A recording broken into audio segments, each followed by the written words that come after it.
अचानक घर वालों के फरमाइश से बनाए चिकन और फ्राइड राइस।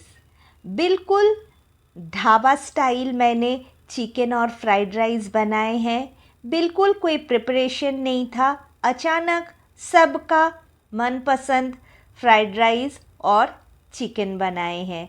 अगर आप लोगों को मेरा ये रेसिपी अच्छा लगे तो मेरे चैनल को शेयर, सब्सक्राइब, लाइक करें। मुझे कमेंट करके ज़रूर बताएं कि आप लोगों को ये रेसिपी कैसा लगा और आगे आप लोग क्या देखना चाहोगे।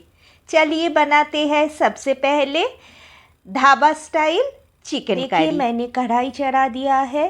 कढ़ाई में डाल दिया है सरसों का तेल, मस्टर्ड ऑयल। मैं ये चिकन बनाऊंगी मस्टर्ड ऑयल में। फिर डाला मैंने जीरा और एक लाल मिर्च। उसके बाद मैंने एक मुट्ठी डाल दिया करी पत्ता। सारा अच्छे से चटकने लगेंगे। फिर मैंने 3 बड़े प्याज को अच्छे से काट के रखा था और फिर उसको मैंने डाल दिया। अब इनको थोड़ी देर के लिए मैं भून लूँगी। मैं फ्राई कर रही हूँ प्याज और सारे करी पत्ता, जीरा और लाल मिर्च को। उसमें डाल दिया मैंने थोड़ा सा नमक। अब मैं डाल रही हूँ एक बड़ा चम्मच जिंजर गार्लिक का पेस्ट। ये पेस्ट मैंने घर पे बना के रखा था, वो मैंने डाल दिया। मैं अपने डिस्क्रिप्शन में सारे इंग्रेडिएंट्स का लिस्ट दे दूँगी, आप लोग वहाँ से देख लीजिएगा मैंने कौन सा चीज़ कितना यूज़ किया है। अब देखिए मेरे को मैरिनेट करने का टाइम नहीं मिला था। मैंने चिकन को धो के सिर्फ हल्दी और थोड़ा सा लाल मिर्च डाल के उसको मैं रख दिया था। अब मैंने चिकन को इसमें डाल दिया और चिकन को भी इस मसालों के साथ सौटे करूँगी। इस टाइम पे चिकन को भूनना बहुत ज़रूरी है। मैं बहुत अच्छे से मैंने 2 से 3 मिनट चिकन को इस ऑयल में भूना था। अब मैं डाल रही हूँ हल्दी powder, Kashmiri red chilli powder, धनिया पाउडर और टोमेटो का पेस्ट। मैं टमाटर को बिना सीड्स और उसके स्किन के यूज़ करती हूँ, इसलिए मैं टमाटर को पीस के रख लेती हूँ। वो मैंने डाल दिया 4 से 5 टीस्पून। अब मैं इसको ढक के और 3-4 मिनट के लिए पका रही हूँ। देखिए मसाला अच्छे से पक चुका है, ऑयल सेपरेट होने लगा है। अब इसको अच्छे से मिक्स करूँगी और मेरे चिकन के पीसेस काफ़ी बड़े बड़े थे, इसलिए इसको बॉईल भी अच्छे से करना ज़रूरी है।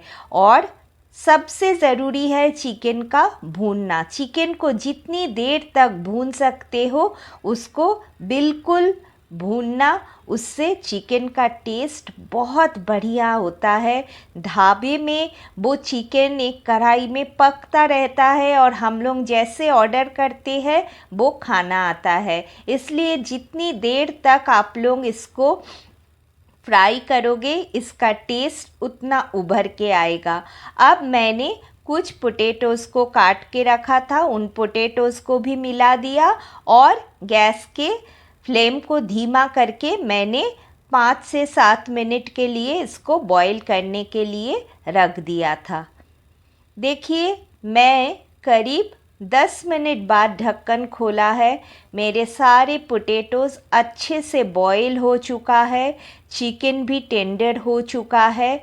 अब मैं इसमें मिलाऊंगी धनिया पत्ती। धनिया पत्ती खूब सारा मिलाऊंगी, उससे फ्लेवर बहुत अच्छा आता है। और मिला रही हूँ गरम मसाला। अब इसको बहुत अच्छे से मिक्स करेंगे और मिक्स करके इसे ढक के फिर 10 मिनट के लिए रख देंगे। उससे अगर आप स्टैंडिंग टाइम पे चिकन को रख दोगे तो उसका टेस्ट और लुक्स दोनों ही बहुत बढ़िया होता है। ये देखिए फाइनल लुक चिकन का।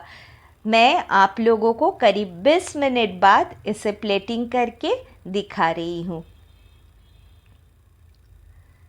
अब मैं बनाऊंगी फ्राइड राइस। फ्राइड राइस के लिए मैंने चावल को 2 कप चावल लिया था, उसको पहले ही धो के मैंने रख लिया है।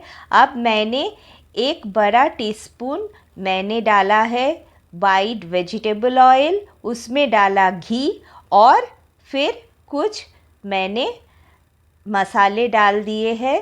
अब मैंने डाला अनियन, जिंजर बारीक कटा हुआ, उनको डाल दिया।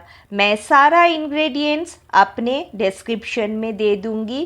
थोड़ी देर सौटे करने के बाद मैंने मिलाया गाजर, खूब सारा गाजर मैंने बारीक काट के रखा था, उनको मिला दिया। अब मिला रही हूँ बीन्स, जो भी वेजिटेबल मेरे पास था उनको मैंने मिलाया है। अब मैंने डाला कैप्सिकम। सारे वेजिटेबल्स को अच्छे से थोड़ी देर के लिए सौटे कर लेंगे। देखिए सौटे हो चुका है। चावल को मैंने बहुत देर भिगो के रखा था और उसके बाद उसको छन्नी में निकाल के रख दिया था। अब मैं चावल के साथ सारे वेजिटेबल्स को थोड़ी देर के लिए सौटे करूँगी और चावल से जब एक बहुत अच्छी सी खुशबू निकलने लगे तब हम लोग इसमें मिलाएंगे सॉल्ट और पानी। इसको धीमी आंच पे आप लोग बनाना, आंच वो फ्लेम को तेज़ नहीं करना। देखिए मैंने मिलाया है सॉल्ट और 1 बड़ा चम्मच शुगर देना फ्राइड राइस में, नहीं तो इसका वो प्रॉपर टेस्ट नहीं आता है। अगर आप लोगों को शुगर पसंद नहीं है तो उसको आप लोग स्किप करना। अब मैंने अच्छे से फ्राई कर लिया और पानी को गरम करके रखा था। मैंने 2 कप चावल लिया था तो 4 कप पानी मैंने गरम किया था। अब 4 कप पानी मैंने इसमें डाल दिया है और जैसे बॉयल आने लगेगा मैं गैस के फ्लेम को धीमा कर दूंगी और फिर इसको ढक के मैं पकाऊंगी जब तक इसके पानी सूख ना जाए। ये देखिए मैं 10 मिनट बाद आप लोगों को दिखा रही हूँ। ये मेरा बासमती चावल है, बिल्कुल पानी इसका सूख चुका है, लेकिन इतना ना ड्राई हो जाए कि पानी नीचे से चावल जलने लगे, उसका आप लोग ध्यान रखिएगा। अब मैं 10 मिनट बाद आप लोगों को फ्राइड राइस खोल के दिखा रही हूँ कितना अच्छा फ्राइड राइस बन के तैयार है। ऐसे सिंपल तरीके से आप लोग जल्दी फ्राइड घर पे कैसे बना सकते हो ये मैंने शेयर किया है। अगर आप लोगों को अच्छा लगे तो मेरे को कमेंट करके ज़रूर बताएं। Thanks for watching and keep supporting me. मेरे साथ रहने के लिए बहुत सारा थैंक्स आप सबको।